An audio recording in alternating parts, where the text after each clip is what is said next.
This is PropertyBT, a podcast of BT correspondents. Mirror, mirror on the wall. Who is the most attractive of them all? Is it private residential property or office property or retail space? Today, let's get to grips with the state of play and prospects for Singapore's office and retail property with Desmond Sim, Group Chief Executive Officer of real estate services company Realion Group and concurrently CEO of ETC. Welcome, Desmond. Hi, Leslie. Thanks for having me on. Desmond, before we zero in on the commercial property market, let's talk about the people's favorite property segment, residential property. New condos are pricey. Price growth in recent years has outpaced income growth. Yet some major condo launches draw frenetic buying. Are you bullish on near to medium-term prospects for Singapore private residential property? That's always the million-dollar question, isn't it, Leslie? At the end of the day, based on what we have forecasted, we are cautiously optimistic about the private residential market in 2026. We are still continuously being plagued by decisions made in the United States. So the macroeconomic is still nothing stable. Things changes every day. But if you look at the home front, job stability, currency stability, as well as some prospect of mortgage rates getting lower in 2026, that will add to the optimism part. But of course, we remain cautious. Indeed, Desmond, home buying can be very sentiment-driven. What might drive private home buying sentiment to turn negative in 2026? With high home prices, is the market due for a nasty correction? I think at the end of the day, we do not expect any form of correction. Everybody, even the state planners, are looking predominantly about stabilization. Overall, we can accept some form of growth if the home front, the sentiments are okay, jobs are still stable and all that. We do accept some form of growth. And let's not forget that when we track growth in terms of property prices, generally speaking, affordability did not move drastically upwards in any way. The total quantum is still largely around the same. With 1.5 to 2 million, you can still get an entry-level condominium. It's just that you're getting less bang for your buck. You're getting a smaller unit. But getting a smaller unit in these days seems feasible and practical because I've seen houses without televisions. We've seen houses without bookshelves, no kitchen appliances and all that because the lifestyle and the way we live have changed. Yes, I suppose many people kind of can work around with smaller spaces and still make it very livable. Homes, of course, often hog the headlines here and the mind space of many people. True, in Singapore, we have many office buildings and retail spaces. Let's first dive into the office property market. The days of working from home are largely behind us. This little red dot is generally doing well as a business hub. Companies from diverse sectors are drawn to set up shop here. Desmond, what is the state of play in the office property market? What is your outlook? I think generally speaking, if you look island-wide, most of the vacancy levels have improved. But what we see that tightened up the most would be the grade A market. Why? Because it's basically a flight to quality. Because it's not only about the quality of office space, the quality of address. Now, a lot of listed companies that has got sustainability responsibilities, they are also looking for sustainable offices. If you look at purely the CBD grade A, but in this situation, rents will continue to grow, but not as strong as what we've seen in 1997 because the drivers of demand has been relatively tepid. The big tech players looking for large floor plates, that's gone through a little bit of right sizing. The smaller family offices, wealth management, or even subsidiary tech firms that supports the big tech firms, those are the ones that's looking for spaces. The government is not releasing new CBD office sites for sale. Instead, there's a push to grow decentralized office locations like Jurong Lake District. Desmond, what are your thoughts on CBD versus decentralized office location? To be very honest, at the end of the day, office address is important. A lot of occupiers, when they insist on getting a core CBD grade A office, they value the proximity to their peers and also they value the quality of the office address. Like it or not, office address is also a form of talent attraction. We have seen anecdotes when people move out to the suburbs, then some talents may not follow suit. They will look for alternatives. With that being said, the decentralized options remain healthy. One of the latest one being Labrador Tower. That has been quite popular. And so it's a right balance right now. Let's shift gears to a segment where you have particular expertise in retail property. Is this segment suffering because of online shopping across the causeway, and people watching their wallets due to economic uncertainty? Desmond, how do you see retail property performing over the near to medium term? The retail property is faced by a lot of challenges because everybody wants to get the best value for their buck. It's not even something across the causeway. The power of Sing dollar has driven spending power overseas, not only to Malaysia, but in Japan as well. I was hosting some of my Japanese partners last night, and we were just joking that during the school holidays in Japan, if you throw a stone across in Ginza, you're likely to hit a Singaporean rather than a Japanese because the power of Sing dollar. At this point, the safe hands from a real estate point of view is that we are not seeing a glut of new supply that's coming up. The retail market, we have also seen some controlled introduction of retail spaces into the market. So in terms of supply, we are safe. But that being said, going forward, I think there is a need to have this collaboration between landlord and occupiers to curate a good retail experience. It doesn't mean just basically transactional, it's experiential as well. Still to come, weigh the investment merits of a condo unit versus strata office and retail spaces. Also, are small retailers being bullied by greedy landlords? That's after the break. Lens on Singapore is now bigger and better. The same deep dive exploration of socioeconomic and geopolitical issues which impact our lives here in Singapore and the region is now a video podcast.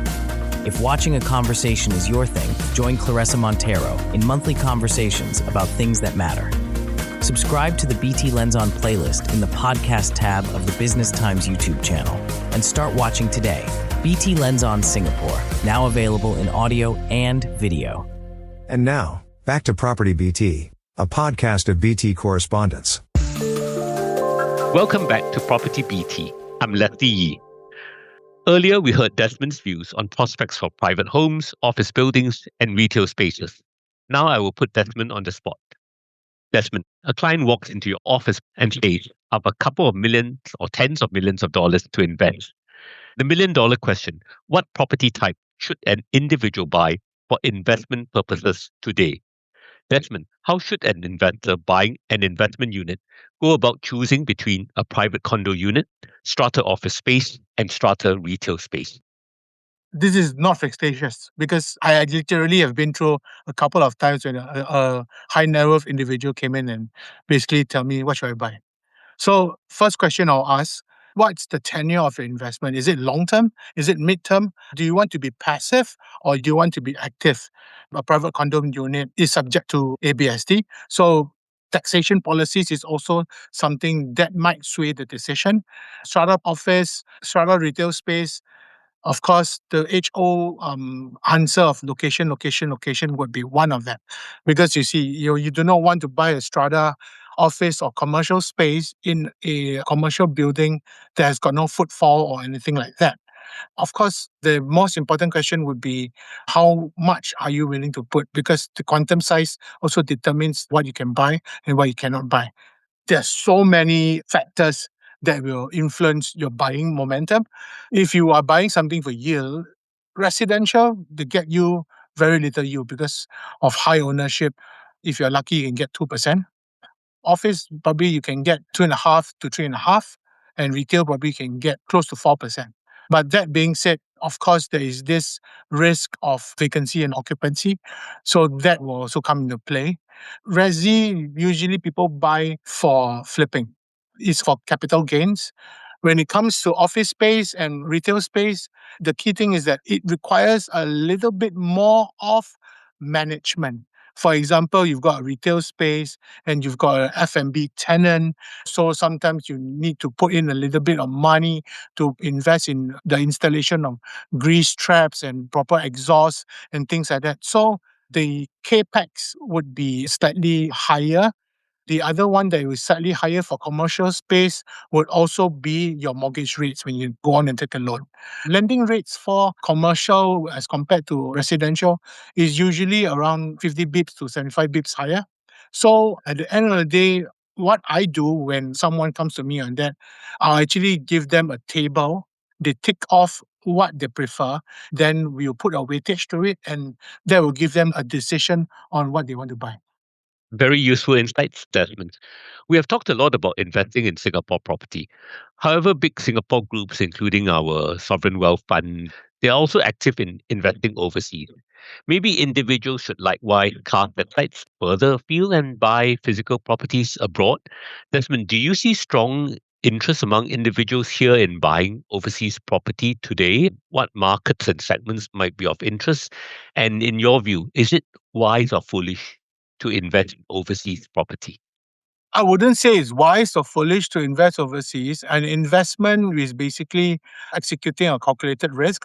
At the end of the day, yes, there are interests that we have seen going to overseas. Key markets that overseas players are looking at, especially for Singapore, we've got interest going for Japanese properties. Of course, Malaysia, Johor is one of the key things. KL is also something that's plausible. And of course, UK, Australia for the better endowed. We've recently did a Japanese exhibition where we showcased a lot of Japanese investments. Most often you say, wow, Tokyo properties is cheaper than HDB and things like that. But do we see a lot of people signing? There are some considerations that this investor would want. They are likely to want someone to manage it for them because they are unlikely to go there 365 days a year, whether they can put it into a Airbnb. Of course, at this point in time, through foreign exchange, Japan seems cheap, but gearing is not cheap because we are not Japanese.